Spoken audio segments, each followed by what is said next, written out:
So, ayun na nga guys. Welcome back again to Alexis Wong channel. At welcome back to my kalat. Charot.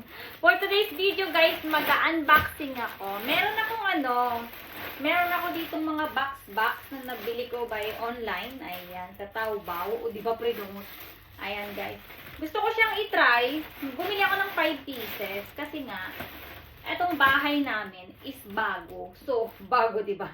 So, bago ngayong bahay namin, ang problema, wala pa kaming cabinet. Kasi nga, syempre, out of the budget. O, di ba, bahala na kayong umintindi sa English ko. Walang pang budget para sa cabinet. Meron naman ng konti, pero hindi pa kasya. So, yun na nga guys, tipid-tipid.com muna tayo. At paano nga ba natin i-organize ang ating damitan? O, di ba, napagod ang lola niyo?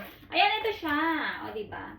Pag binili mo to sa mga, sa mga tindahan dito, like Japan Homes or other, mahal siya. Kaya ito, naisip ko siyang bumili sa online at tinignan ko siya. Ganyan lang siya, guys. O, di ba?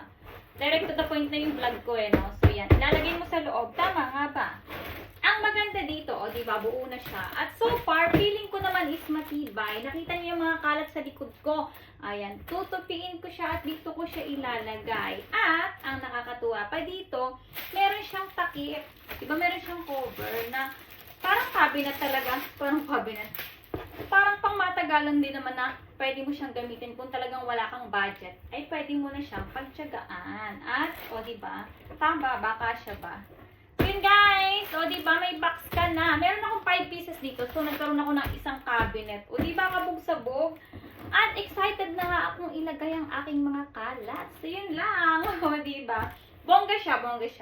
Sulit na siya sa pagbili ko. Sulit na sa presyo na binayad ko. So, yun lang. Thank you for watching. O, diba? Happy unboxing, mommy. O, diba? Thank you. Bye-bye. Mwah!